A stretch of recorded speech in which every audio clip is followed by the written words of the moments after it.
I'm Caleb Benjamin, intern at Lawfare, with an episode of Rational Security for October 1st, 2023.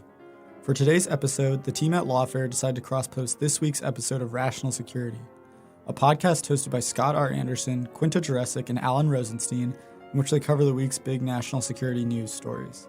Today's episode is entitled the So Much for That Menendez Rest Stop edition. This week, Anderson, Jurecic, and Rosenstein sat down to discuss the indictment of Senator Bob Menendez, Judge Tanya Chutkan's pending decision on a proposed gag order on former President Donald Trump, the House Foreign Affairs Committee hearing on reforming the 2001 authorization for use of military force, and more. This is Rational Security. Quinta, as our resident New Jerseyan, yes. though I did spend a few years of my early childhood there, I feel like you're a real New Jerseyan. What is your theory of New Jersey? I actually had a conversation with someone who was referencing I don't even know what he is, historian, sociologist, anthropologist, Benedict Anderson's book, Imagined Communities, which is how people come up with. Phenomenal book. Great rec. Yes. Good book. That was suggesting that political corruption is actually part of New Jersey's imagined community. It's an important part of what drives my people. Ever since they first stole that printing press, it has been, that's a Benedict Anderson joke for you, for anybody out there. But yeah. It's all about the newspapers. Exactly. Yes. So that is my explanation. And if you tell us otherwise, we will put a decapitated horse's head in your bed. That was in Los Angeles in the movie, as I recall. I claim the movie as my own. So I'm embarrassed to say I don't remember. So The Godfather, The Godfather is it's a Long Island crime family, right? Not a New Jersey crime family. I actually realized as soon as I said I don't remember. I think obviously of it as a New Jersey thing. Godfather 2, the flashbacks are set in New York because there's a scene where he goes over the rooftops. Yeah, that's a good question. I don't know either. It's the tri-state area. Other things I don't know. Is it New Jerseyan? Is that how we say that? Yes. It's New Jerseyan. Not New Jerseyite? Or Nope. New Jerseyan? No, Jersey, Nope. New Jersey. It's New Jerseyan. New Jerseyan. That does not roll it's off either the New tongue. Jerseyan or Hey Asshole. That's the other. I just got to say, I am so excited to be able to incessantly talk about New Jersey for the next, 3 to 6 months, and people are going to have to listen to me. It's great. Do you want me to tell you about our state monster, which we have? It's not Robert Menendez. Is it the gas station pump that is too dangerous for? Yeah, exactly. For idyllic off the turnpike. X-Files season 2, episode 2. It's the Jersey Devil. Jersey Devil. That's what it is. Yeah, it lives in the Pine Barrens. It's like a weird goat with wings, and There it is is a great X-Files genuinely episode about it. our official state monster. I don't even know if other states have that. Isn't it also the hockey team? Yes, but that's less important than the official state monster. Can Minnesota top that? I don't think it can. All I will say, despite my frequent mockery of New Jersey, I make fun of you, Quinta, for being from New Jersey, but that's only because I'm desperately trying to deflect that I'm from the only part of the country that's worse than New Jersey, which Long is Island. Long Island.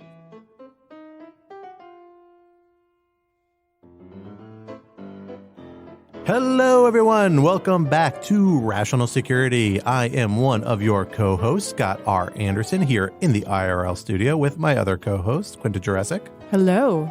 In the virtual studio with our third co-host, Alan Rosenstein. Hello.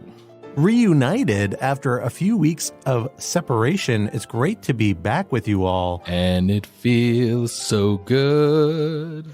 Exactly. There you go. So we can hear Alan's dulcet tones all the way from the Midwest.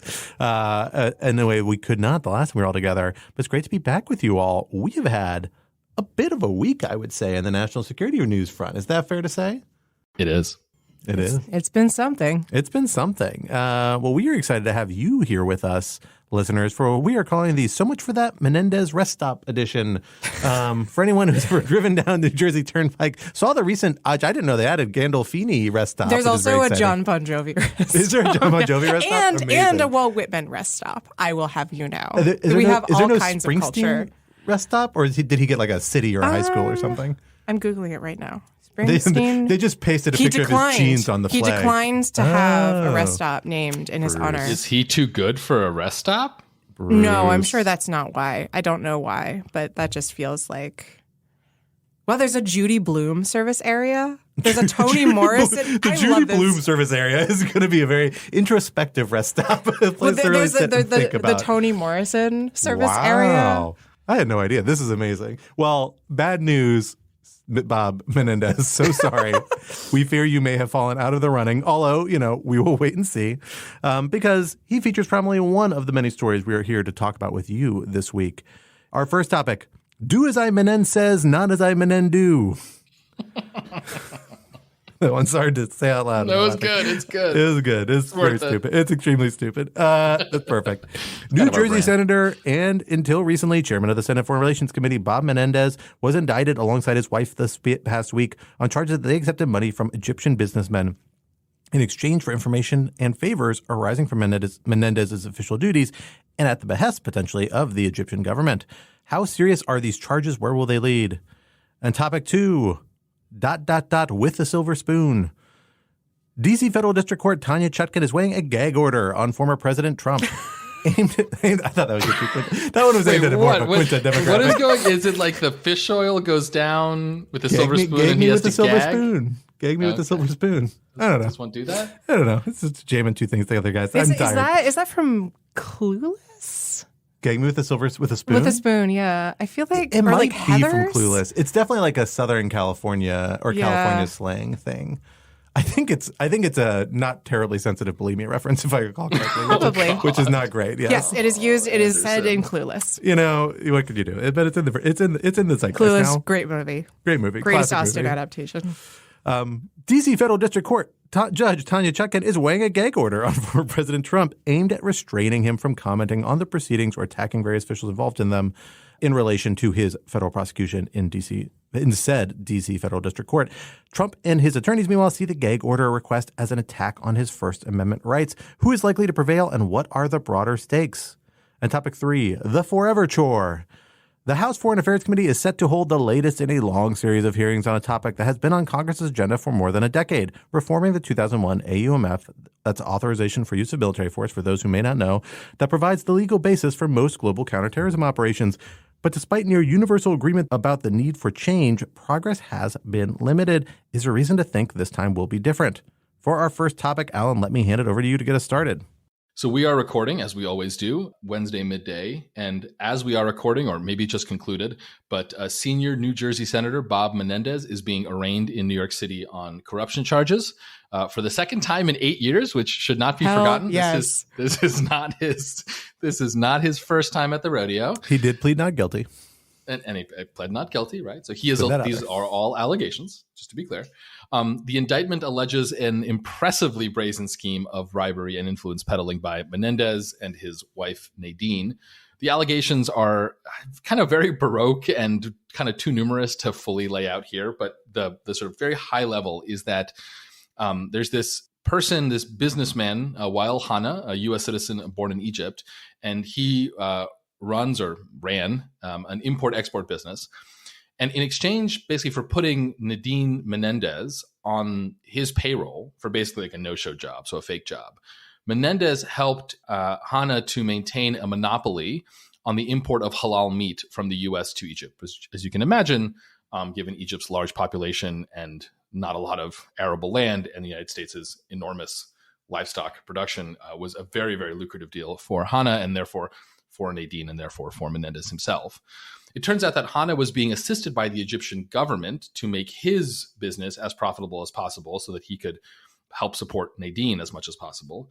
And just coincidentally, around this time, Menendez was pushing for arms sales and aid to Egypt because Menendez is not just a senator, but he is the head of the Foreign Relations Committee. So he has an incredibly, incredibly powerful role in setting U.S. foreign policy. Besides the fake job for Nadine, Menendez received cash, Mercedes-Benz, and everyone's favorite, straight up Fort Knox style gold bullion. What an absolute gangster. And Googled gold bullion, how much worth, or something around those lines, according to the indictment, which I absolutely love because I don't know how much it's worth either. I missed that part. That's amazing. Nor am I sure how to spell bullion. Is it spelled like the chicken stock? Is that what we're spelling? I think it is. I think it's the same bullion. Yes. But presumably you can't dissolve it in water. Well, I don't know. Have you tried? Oh, yeah, I guess I haven't. No, it's spelled differently. There is an extra O in the chicken. Oh, okay. Things we learn.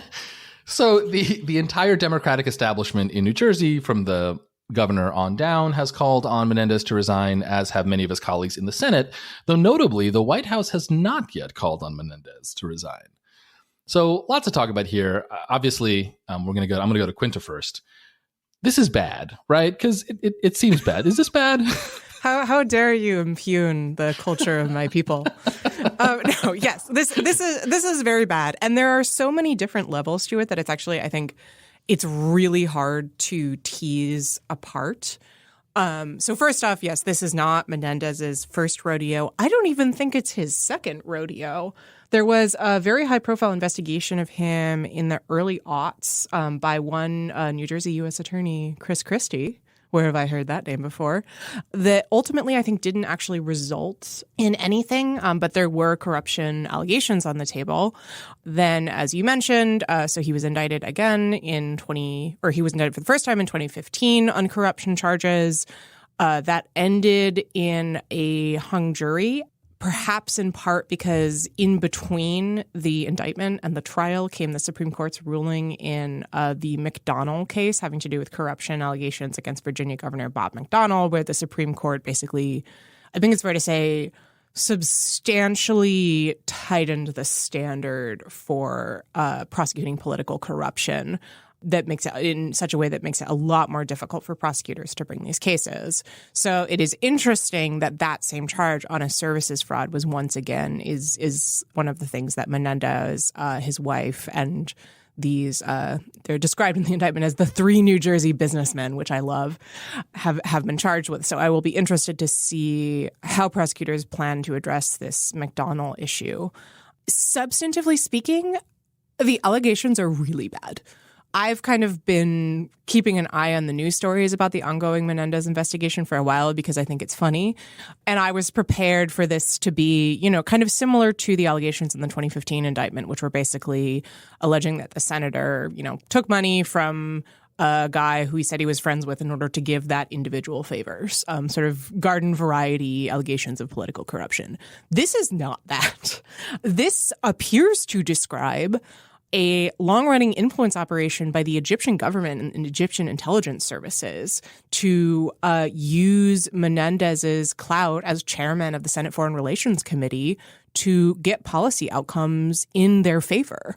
I think the most extreme instance is an allegation that Menendez ghost wrote on behalf of the Egyptian government a letter, I believe, requesting a lift on hold of aid to Egypt, Scott, if that's right.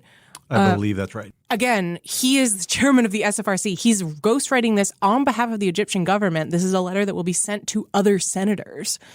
Or opposing a possible hold. Okay, I don't think there actually was. Thank you.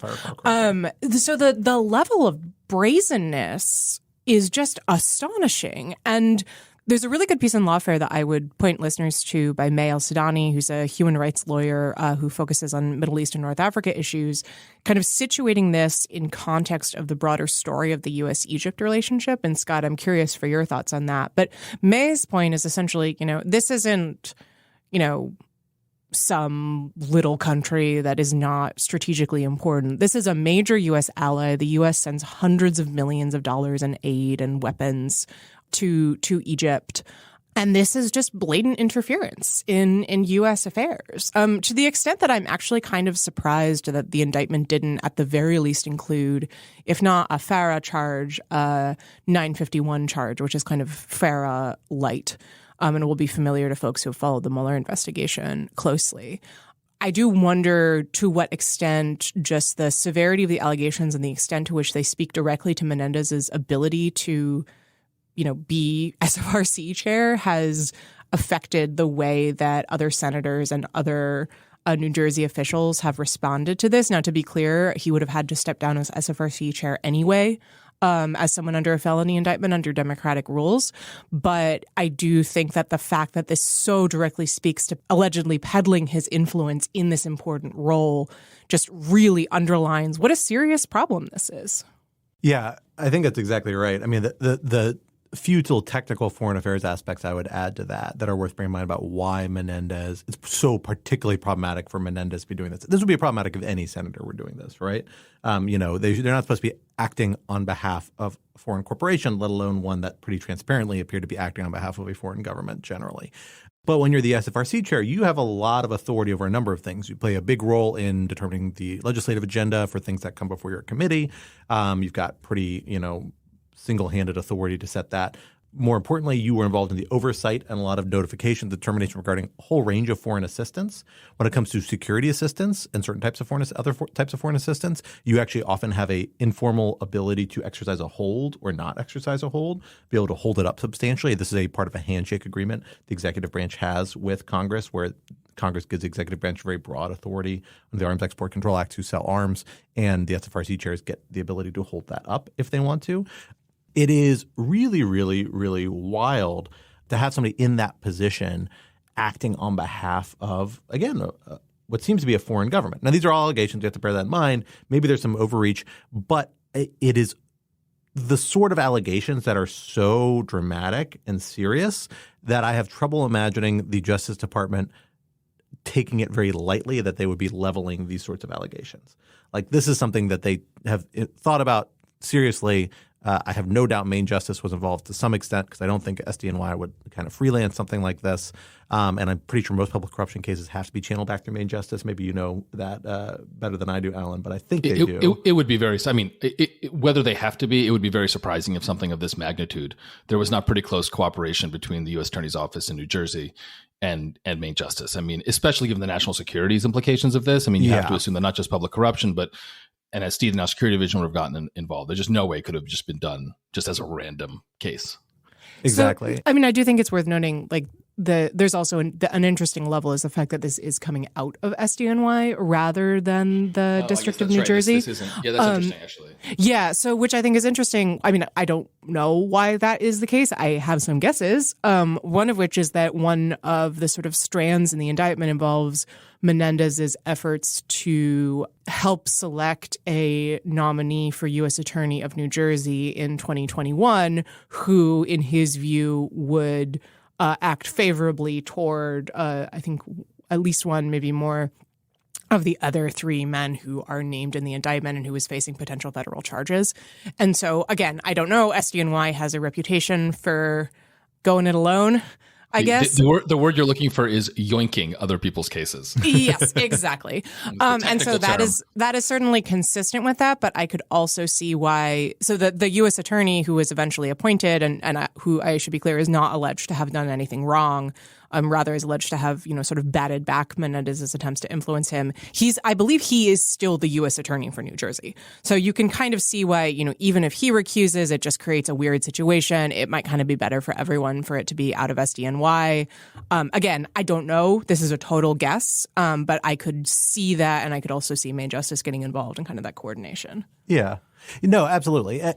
And which one more aspect of kind of the foreign policy aspect that really comes in here is that, as May lays down in this article, Egypt is a major, major foreign assistance partner, one of the biggest, to a level that, frankly, far outpaces the actual nature of the U.S.-Egyptian relationship. And the reason of that is because that high level of U.S. foreign assistance and security assistance of both kind of avenues was a part of the terms that led to the normalization of the Egyptian-Israeli relationship back in the 1970s and 1980s. That was a big part of that formula.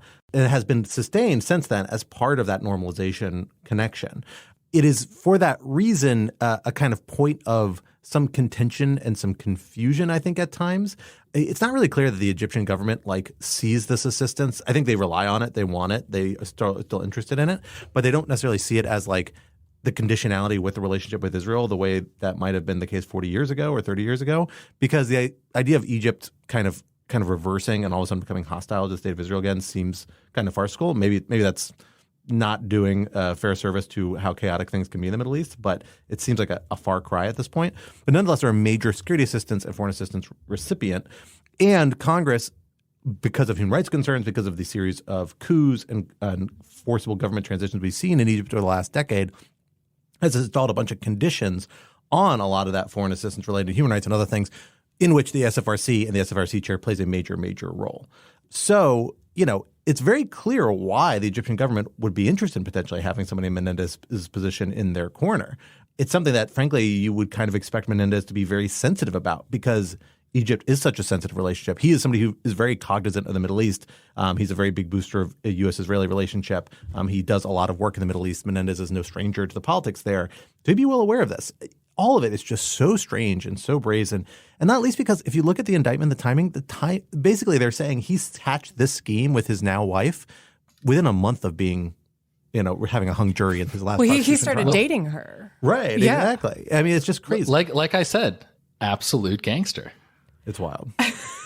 I gotta say, I really want to know more about his wife, Nadine Menendez. Me too. She just she comes out of nowhere and is allegedly part of this just deranged scheme. I tried doing some Googling, and the only thing I could find was a hour-long interview with her for a show for Armenian Americans, because she is Armenian, talking about her family's experience in the Armenian genocide.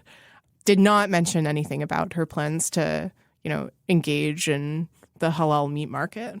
So obviously, we could just do the whole show about this. But in the interest of time, I want to kind of focus on two aspects of this. One, the foreign relations aspect of it, and then the second, sort of what this says about American politics. So on the foreign relations aspect of this, or maybe the foreign interference aspect of this, and I'm very curious, Scott, in particular, what you think about this question.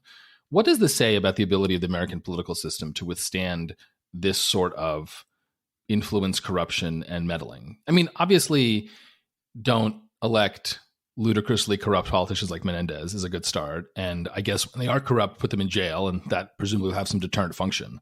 But it is brazen, right? That Egypt, which is just Egypt needs the United States more than the United States needs Egypt, is doing something that they must have understood could blow up so spectacularly in their faces. And then at the same time, Congress doesn't seem to have any ability or internal ability to sort of resist this. It took the Department of Justice to do it. I mean, it just seems like a very bad comment on, our political system's ability to deal with, forget Russian interference in the 2016 election, just like everyday bribery. I wonder if that's not overstating it a little bit. I mean, this is a very serious case. It's serious allegations. Frankly, if these allegations had been brought to a Senate ethics body, right, or to the Senate Majority Leader, I would think you would see a pretty major action, including a referral to the Justice Department, right? The Justice Department seemed to have stumbled across this information first and pursued an investigation using authorities and techniques that Congress just isn't equipped to do on its own, really, right? Certainly not in these sorts of cases. So it's not surprising it comes through DOJ. And it's not entirely isolated case. It's an exceptional one, but obviously we do have members of Congress engaging in things that look like or sound like corruption. But we see them prosecuted for it somewhat regularly, right? We've seen other congressmen being prosecuted, investigated for these sorts of things. Sometimes they end up in ethics violations. Sometimes they end up in actual criminal prosecution. And so I think these things do happen. I don't think they're as wildly rampant as, you may be led to believe, and as people who are highly critical of Congress and strongly inclined to reject anyone who disagrees with their views as corrupt may be inclined to allege rising out of incidents like this. So it's a serious violation, but I also am not sure the United States isn't better about it. I actually think the United States is frankly better on public corruption than a lot of countries are, particularly in the Middle East, especially in the Middle East. That's a low bar. But in a lot of other parts of the world, we tend to take it actually fairly seriously. And notably, that's one of two big factors, I think, leading to the fact that we're actually seeing a pretty strong Democratic reaction to these indictment, right? While Senate Majority Leader Schumer was a little more wishy-washy, he said basically he should have to stay in court. A lot of other senators and a lot of the New Jersey delegation have come out and said, it's time to resign, Bob. It's time to get out of here. And that's a pretty strong reaction. I think it underscores the fact the Democratic Party, particularly because of its stance regarding the former Trump administration, really is taking these public corruption issues very seriously. They see it as part of their political appeal, and they're pursuing it. Well, coincidentally, also unlike the last time Menendez was brought up on charges, there's a Democratic governor in New Jersey, meaning they don't have to worry about compromising their Senate majority because they're going to get a Democratic appointee to finish Menendez's term. The one thing I will know about the Egyptian side of this is that this makes a lot of sense from the Egyptian perspective. The thing to know about Egypt that people may not understand is that the Egyptian government and the Egyptian military in particular owns everything in Egypt. They run everything. So it is not a military organization. It is a cartel that controls huge swaths of the Egyptian economy, including, I'm sure, halal meats, obviously, that has all sorts of implications in all sorts of sectors, with nothing related to defense, nothing related to what you would think of as the government sector. And because of that, it has endemic corruption throughout it, because there are a lot of these fiefdoms, people trading off the strong government role, this idea that soldiers and colonels and generals own big slices of industries that are then paid by the Egyptian government for their services at kind of questionable rates. It is baked into kind of the Egyptian system. So it doesn't not make sense that they would see this as something that is kind of reasonable. And it does seem like, from my understanding, the timeline is that the scheme really began with the halal meat importer without as clear involvement of the Egyptian government. And the Egyptian government kind of stepped in later when they gave the importer a monopoly off that industry, saved his business, and then all of a sudden a lot of this began to lean much more in the government direction. So this was kind of a tested avenue of influence that the Egyptian government was kind of able to co-opt, which I suspect made them a little more willing than they would have been to just kind of try and seek to establish this from the outset. You know, it's a problematic case, but I wouldn't overread the significance of it for that reason. So, Scott, one thing you mentioned was that one of the reasons that Menendez is being treated now by his Democratic colleagues more harshly than he was 8 years ago is because today there's a Democratic governor who would replace Menendez with presumably a Democratic temporary senator to fill that vacancy, whereas 8 years ago it was Chris Christie, a Republican. And, you know, I think this does raise in some circles, you know, certainly probably for Republicans, but also for, you know, a lot of Democrats and centrists and just people who like good government, a little bit of a cynicism or a little bit of a sense of cynicism here that, well, now it's politically convenient for the Democrats to cut Menendez loose, even though 8 years ago he was hardly a paragon of good government. And it's notable, I think, also that even today, when, you know, they could just replace him with another Democrat, you know, you still have Chuck Schumer being pretty wishy-washy. You still don't have Biden out with a statement. I mean, you know, why aren't the Democrats? I mean, one way you could look at this is the Democrats are losing an opportunity to make this much more of an intense push for sort of good government and further try to distinguish themselves from the Republicans. You know, maybe there's still a little bit of kind of hangover from when the Democrats convinced and sort of pressured Minnesota Senator Al Franken to resign, a resignation that I think many Democrats then sort of later regretted ultimately. But, you know, Menendez is obviously being charged with acts far, far more serious, I think it's fair to say, than Al Franken was. And so I'm curious, maybe I'll ask you, Quinta, sort of what you think the Democratic response says about the state of the Democrats and whether they really are the party of good government. I mean, I think it's a lot better than the Republican response. Well, yeah, but that's the lowest bar imaginable. Sure, no, that's definitely true. Look, I have actually been pleasantly surprised. I mean, I think part of all of this is that New Jersey politics is a bit of a blood sport, and there's going to be kind of a brawl for the open Senate seat. So that will be fun. Congressman Andy Kim, who's a Democrat who flipped a red district in the southern part of the state, says he's going to be running for the seat. So we'll see where that goes. But overall, I have been pleased. Cory Booker, the other New Jersey senator who stood by Menendez last time around, this time way little time in throwing him under the bus. We've now seen, I think Chuck Schumer has been non-committal, but Senator Dick Durbin, who's the number 2 Democrat in the Senate, the whip, just put out a statement this morning saying that Menendez should resign. There are a pretty hefty number of Democratic senators who have said that he should step down. Tom Cotton, weirdly, said that he should not step down. So I don't know what the thinking there is. Super troll. Yeah, right. Thanks, buddy. But anyway, so I do think that really coming out in force, you know, it could be stronger, yes, but I've been pleased with how strong it has been. That said, you know, ultimately the only person who can decide whether or not he's going to go is Menendez himself. And I wouldn't be hugely surprised if he stuck it out in trying to negotiate a plea deal. Quinta, just to add a little bit to that, in one sense, you're right, but there is, of course, an additional way in that the Senate can expel him, right? And that's something that, you know, if the Republicans want to get behind the Democrats, you know, there's probably enough for the 2/3 expulsion vote. So it's not entirely up to Menendez. I mean, 2/3 is a lot. Look, if they want to expel him, be my guest. I do not like the guy. I would be happy to see him gone. I just find it hard to imagine they could get to that number.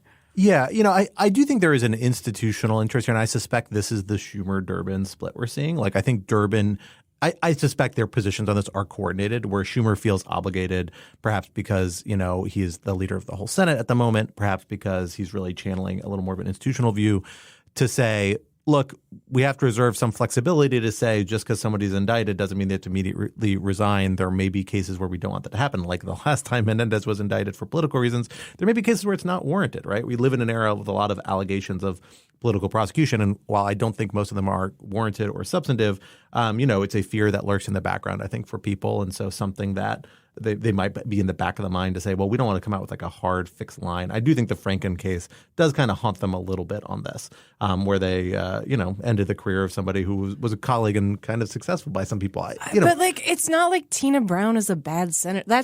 I don't know. It's always a weird. Well, but people, it is a case where like that state has had political trouble since then. You're hurting Alan. a political figure. Yeah, exactly. Alan, you tell me if I'm wrong. The key point here, though, I think is like this is not cost free. Like this is actually expensive. Like you could see a different reaction, which is not unlike a reaction we see among a lot of members of the Republican Party around former President Trump, right? Where you could rally around, accuse this of corruption or misunderstanding. It's a little harder when it's the president of your own party, but who was running the executive branch. But you could still do it and rally around and say, hey, no, we don't think there's a reason for him to resign. But that's not what's happening. And I actually think it's a sign that they're willing to accept some costs here. Menendez is a very well-established guy. He's a good fundraiser. A lot of New Jersey politicians, look to him for support on the Democratic side and for, a network that he's helped build. And they're not going to have that now. That's costly. And the fact that they're willing to get ahead of be ahead of it and take those positions, I think is telling. And the rest of the Democratic caucus is not going to get ahead of the New Jersey delegation. So they were going to make the decision first. And I think now you're going to see more people kind of follow in their wake. The last thing I would say on this, something worth bearing in mind, is that they also immediately removed him from the SFRC chair. That actually happened last week, which I didn't realize at the time. But there's an agreement at the very end of last week that to remove him as SFRC chair may have even been voluntary. I actually haven't seen a clear account of that. And some of the accounts suggest it might have been. Removing him from his committee positions and from his chairmanship in particular, that doesn't mitigate a lot of the damage, but takes a lot of the damage away. Like it is really problematic for him to be staying there. The fact that there was never any serious consideration that he wasn't going to step down, I think is itself pretty telling. Part of that's the rule that Quinta mentioned earlier about the felony indictment, but the Democratic Party has that rule for a reason in regards to its senators. I don't know if Republicans have a similar rule or not. They might. But the fact that they stuck by it, implemented it immediately, and no one's arguing about it, I think is, again, pretty telling. Well, going from one problematic politician to another that we've already mentioned just now, let us talk about former President Trump and the situation he is facing in the federal district court in our beloved District of Columbia, not miles from where Quinta and I are sitting right now. We have seen a series of briefings, not yet exhausted. I think the final reply brief is actually due on Saturday before Judge Chutkan. This is the judge who is overseeing the prosecution of former President Trump by special counsel Jack Smith for a variety of conspiracy charges relating interference with the 2020 election and related acts, seeking to have a gag order imposed on former President Trump by the special counsel. And we've now seen a response by Trump's attorneys that was filed earlier this week. And it's a pretty exceptional act, not unprecedented, but unique. In part, it's unique because of the unique nature of the defendant in this case. Frankly, a lot of times you don't really need an express order to not smack talk the other side and judges because criminal defendants are too worried about what the consequences will be for them if they do that, of alienating the judge and alienating people. Former President Trump doesn't seem to have that problem, nor do many of his supporters. And special counsel Jack Smith has come forward and made a request that I think a lot of us thought was going to come sooner and maybe come in the Mar-a-Lago trial and other trials that started before this trial, saying we want an order in place that says former President Trump should not speak about events in the trial or proceedings substantively, and specifically should avoid saying things that attack or will encourage attacks or potential violence towards people involved in the proceeding. That's the judge who he has attacked and said is biased against him and part of a kind of broad effort to put him down, led by Democrats against prosecutors, against other people involved, and particularly against witnesses who might be intimidated into changing or declining to cooperate in their testimony. Former President Trump has now responded and said essentially all this is protected by the First Amendment. There's all a First Amendment violation. And I'll say, they're kind of putting the strongest arguments forward and emphasizing the constitutional argument because I think they're clearly signaling we're going to try and appeal this. And, I think they would have to do it through a writ of mandamus, I suspect, which is like a pretty high bar, a very high bar in the D.C. Circuit in particular. But they would essentially are going to try and appeal this and put pressure on the court. And it feeds into potentially some delay because it's going to take time away to resolve that matter. I think they could probably go on forward with a lot of pretrial proceedings without resolving it, honestly. But it feeds into this broader effort of trying to, frankly, try and litigate as much as you can to eat up as much energy, take up as much time, and delay the proceedings. I kind of suspect that was a factor that was a reason why the special counsel didn't pursue this earlier in other litigation or here, because they just didn't want to suck the resources and things away. But in this case, certain things they appear to have done had just gone too far. So, Alan, let me start with you on this. How do you react to these gag orders? What do you think about these respective arguments? Does special counsel Jack Smith have the best of the argument or not? And in particular, I'll say the one thing that's really interesting. I talked about this with Roger Parloff, our kind of one of our kind of lead court watchers here at Lawfare, and on our I'll give a plug here. Our weekly Thursdays, 4 p.m. Eastern Time, live conversations about all the events ongoing in the Trump trials. That happens every Thursday for Patreon supporters. You can hear it on the podcast or on YouTube separately. But come live as a Patreon supporter and you get to ask questions. We were talking about this proceedings, and he raised the point that the case law on this is not super tight. Now, part of that's because, again, really unique situation type of defendant here. But the prior gag orders tend to be about lawyers. They tend to be fairly narrowly tailored, tend to address very specific issues, nothing quite this broad or comprehensive. And so it's not on super all fours footing in terms of the case law. There's no case law saying it's not available, but it's not the strongest in terms of a clear precedent. How does that impact a case here? How is Judge Chutkan in particular likely to look at this? Yeah, this is super messy. And it's super messy, not just for all the reasons that you just described, but for an additional reason that I think is really important context that we always have to keep very close to mind when we're thinking about anything Trump does in these lawsuits, which is Trump's theory of the case is that he will become elected in 2024 and he will pardon himself, or he will have the Department of Justice dismiss this case, or whatever however he does it. He is not substantively fighting these charges. And that's really, really important to understand, because that is unique in American history, and that completely screws up the normal kind of calculations that are at play in the criminal justice system. I mean, you have an actor who is explicitly not even not following the rules, but is just playing a different game than what the game is meant, than how the game is meant to be played, which is that the point of this pretrial process is to set the stage for a trial in which both sides can present their factual and legal arguments, and a jury of the defendant's peers can, in an unbiased and untainted way, evaluate that. And Donald Trump doesn't care about that at all, right? That's not remotely his goal here. And so, this on the one hand makes his arguments against the gag order much less powerful because he's not a good faith actor. On the other hand, it makes his arguments against the gag order in some ways more powerful because he's turning his opposition to the gag order into, in a sense, a core First Amendment protected political activity, which is running for president. And it's just super messed up. And there's no obvious way of, completely squaring the circle, right? Earlier in this trial, Judge Chutkan at some point said, the interests of campaigning must bend, or whatever the verbiage was, to the interests of the orderly administration of justice. And she's probably right about that. But Trump is very, very cleverly identifying a tension in the system between running trials in a buttoned up way, which hugely limits everyone's ability to speak freely, and on the other hand, sort of the free and raucous and open political process that the First Amendment is meant to protect. And he's magnifying the contradictions, right, as it were. As to who has the better argument, look, I think at the end of the day, the special counsel still has the better argument because Trump is such a ridiculous chaos monster here, right? And just the stuff he says every day on Truth Social, which, now that he's not on Twitter, I think gets less play, but is just completely unhinged, is orders of magnitude beyond what any judge would tolerate in any other case. Forget the existence of a protective order.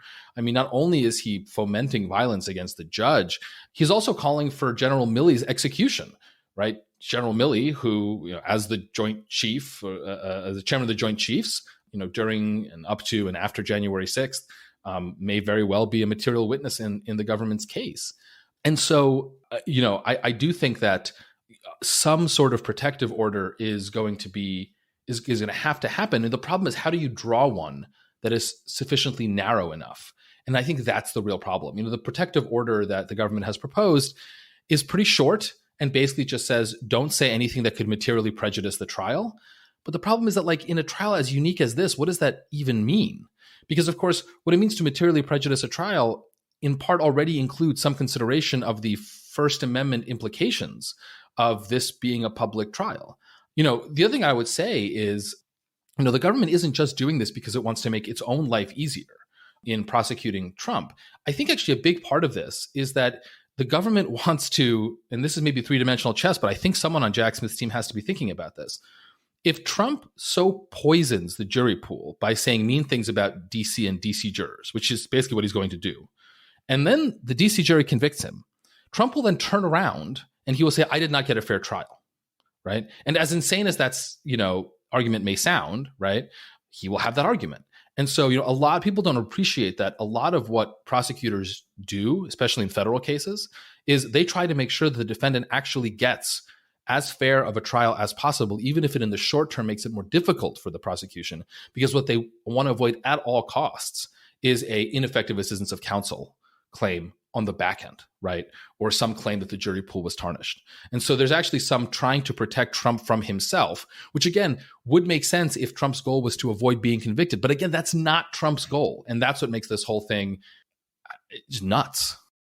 I mean, I think what we're seeing is Trump bringing to criminal court the same tactic that he's used again and again and again, right? I mean, he did exactly the same thing to the Mueller investigators. He would attack them and then essentially say, how could they be, unbiased in investigating me when they're so politically sensitive?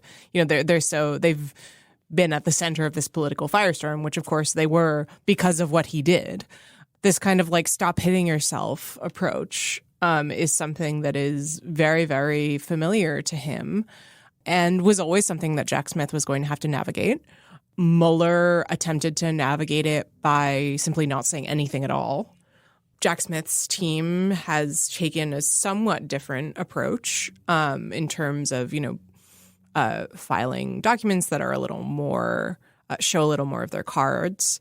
I think it is certainly interesting that they chose to have this fight now and here.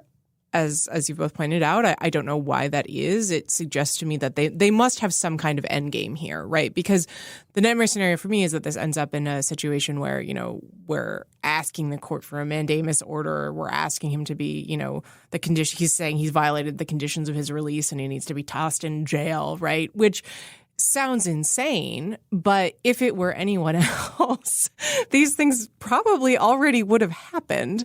And so I assume that there is some kind of end game here on the part of Smith's team in terms of, how they're gaming out their moves. I don't know what that is because it strikes me as an extremely delicate line to walk. Can we agree on that, on the jailing point, just as a quick thing? I mean, am I right to think that if Chutkan grants this motion for a protective order or any kind of protective order, implicit in that is her willingness to put Trump in jail? I don't think so. Really? Because I don't see how, I just don't see how she could do, because Trump will violate it. Like she must know to a moral certainty that he will violate this. And if she does not then put him in jail, that's it. She has lost control of this trial. And maybe that's why she doesn't grant the order. Yeah, I actually think that's part of the reason why it's likely that she's going to grant a even more tailored order. And I don't think this order is actually like super overbroad on its face by any stretch of the imagination, but even more tailored than what the special counsel has asked for here. I think this would be enforced, correct me if I'm wrong, this would be enforced through contempt, right? And so it would be a series, you could level financial penalties, although if I'm looking, I was Googling this and I think it's actually fairly limited, the financial penalties, although you can do it multiple iterations of financial penalties that maybe add up to a level that will bother Donald Trump. The other alternative is you can put people in jail for a kind of constrained period. I think usually up to 6 months. So, and again, you might have multiple violations of contempt, right? That might stack that. I think it's going to be really hard to put former President Trump in jail while he's a candidate ongoing presidential election. After the election ends, all bets are off. But I think it's really, really hard. I think they'd worry about constitutional issues. I think what she has to do is she has to draw really clear red lines. and then say, if you cross these red lines and make them be hyper defensible red lines, that's where she starts imposing those major penalties. Lesser penalties, financial penalties, I think she can be a little more generous with and say, look, you're doing something that clearly violates whatever guidelines I've issued. Don't do it again. And if you do it again, I'm going to have to come at you with something bigger. Then if Trump does that 3 times, then maybe she says, all right, now maybe I'm willing to put him in jail. But it is a threat that's way down a chain of reactions than something that's going to be the immediate penalty, which it might be in another case with a more conventional defendant. I think it has to be that way. I think with the order you're going to get for this reason is going to be something focused on, I suspect, witnesses and jurors about basically not talking about them at all in the context of the trial. Other things like that, like, it's hard not to talk about the trial when you don't talk about the judge, when you don't talk about court proceedings. I think you can say you can't do anything that threatens harm against them or that is inflammatory towards them. Disparaging, which is kind of the other adjective that they act for in the order, I suspect is like a little too close to just being critical. But, witnesses and jurors are such a protected categories of people. I think she'll be more willing and be more confident that she can install sharper limits there. And Trump's conduct, I think, has pushed the envelope enough even in those regards that it's a reasonable concern. I think that is a very, very well put. I just want to say that, I can't stop thinking about how this is not that different than when I deal with my 2.5-year-old toddler. And it's like, how many times are you going to count to 3 before you get the 60-second timeout?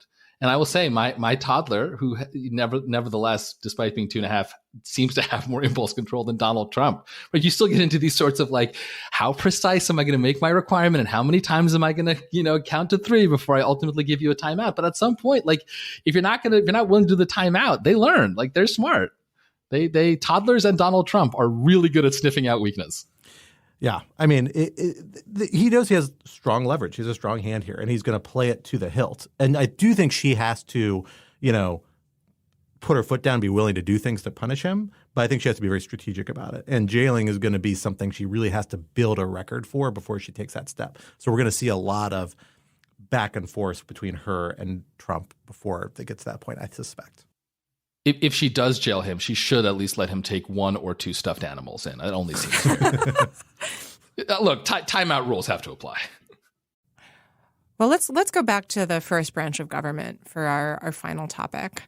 It's Groundhog Day, and the House Foreign Affairs Committee is holding a hearing on AUMF reform, just like they have done during so many congressional sessions in the past. Scott, what's happening? Will anything actually happen?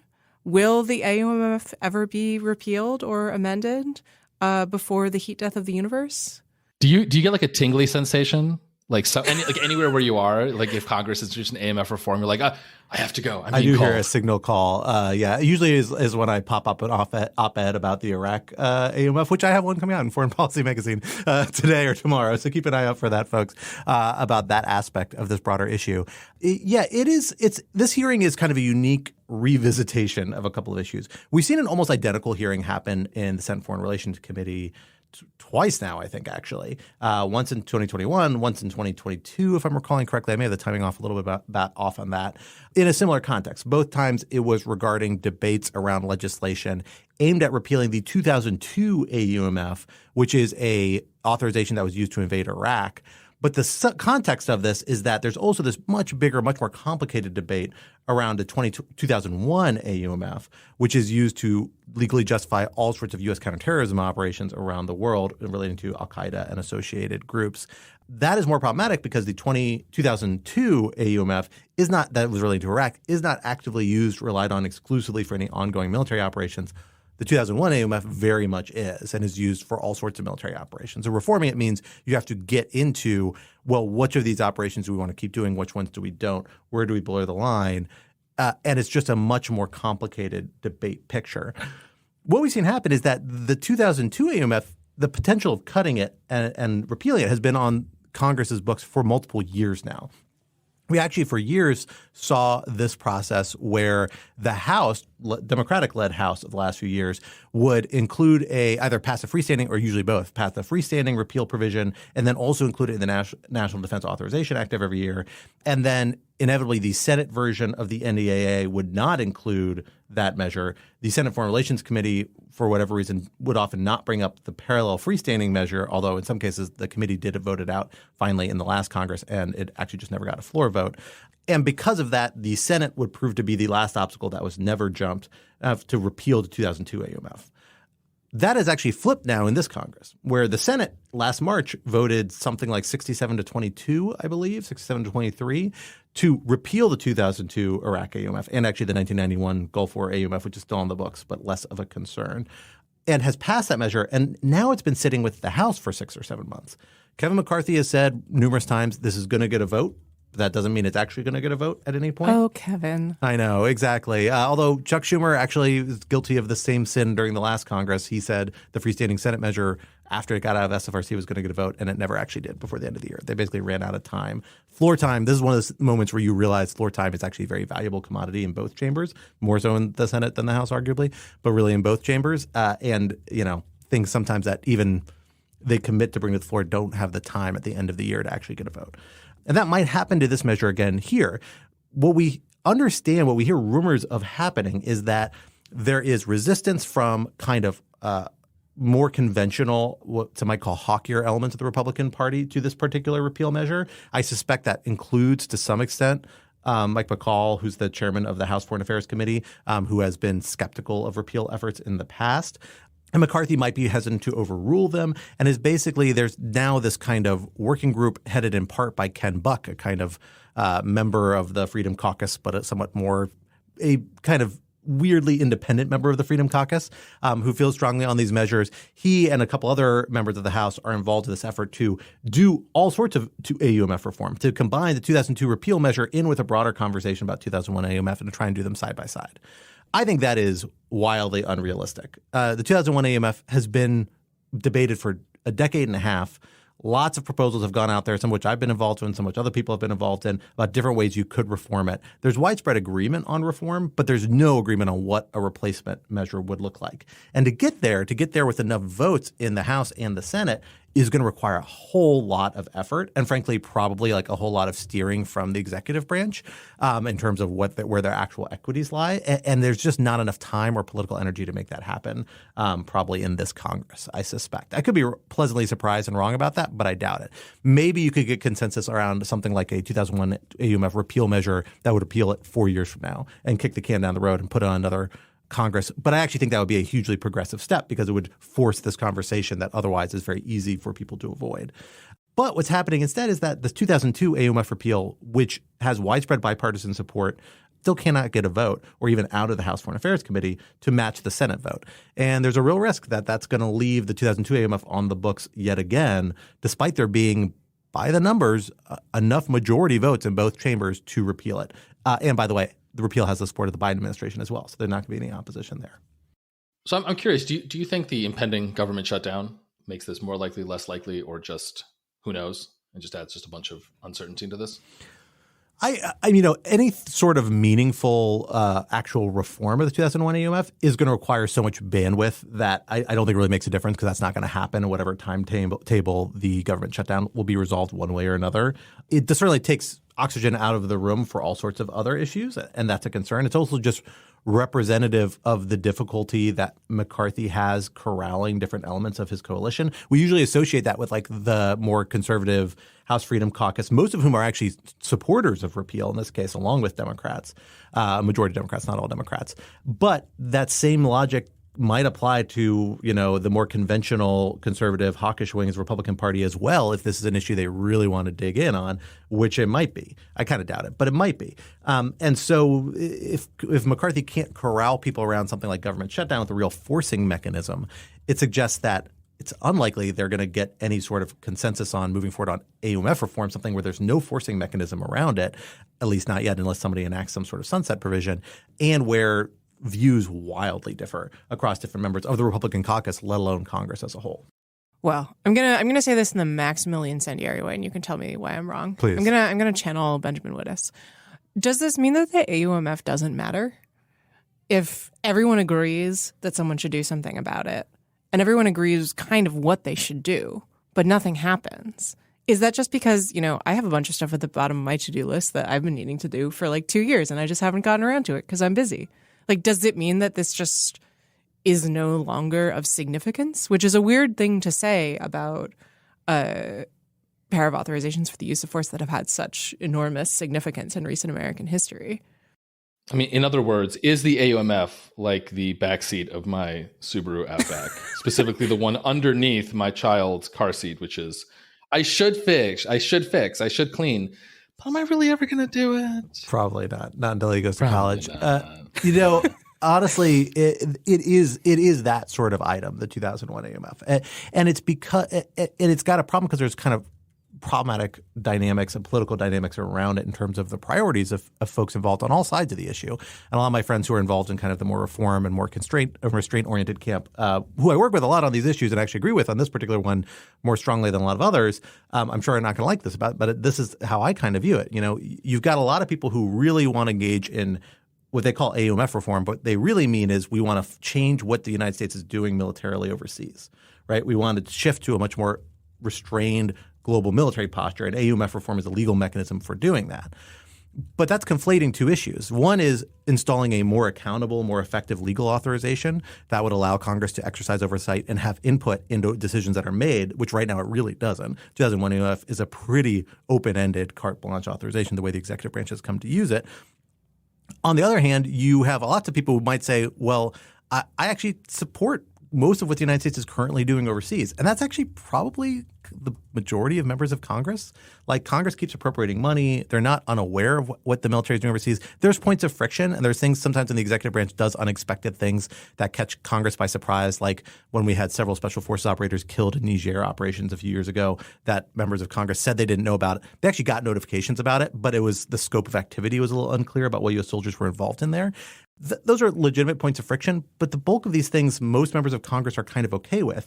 The real threat of the AUMF is what if a president really goes off the rails and starts doing something dramatic and weird with it that we don't support. And there are signs that has gotten close to happening at times and kind of maybe arguably has happened. But, without congressional consultation, that should be a concern for Congress as an institution. But the people who feel strongest about this issue are the people who either really, really want the status quo and want to keep operations happening and don't want to weaken any basis for them and so resist any sort of repeal, or people who really don't like those operations and only want to see reform and change on a basis that radically changes what's currently happening on the ground. And there's not enough support or people meeting in the middle, and certainly not the most motivated people involved to move this forward, to say, let's install some guardrails, some procedural safety checks so Congress can have a role in this, but we're not going to revisit that much the scope of what's currently happening, right? That's not willing to disconnect the accountability mechanism question from the substantive policy debate. And that's the only way I really think you could get to yes on a lot of this stuff, at least in a sort of readingful time frame. And it doesn't seem like there's people very motivated to do that. Maybe that'll change. Maybe we'll get there, but I'm not sure. The one thing I will say is that's really frustrating about this is the 2002 AUMF doesn't have any of these problems. The one thing the 2002 AUMF does, though, and it's substantive and it's important and people overlook this, is that the way it's been interpreted by the Obama administration, Trump administration, is it leaves a huge door open for any sort of war involving Iraq.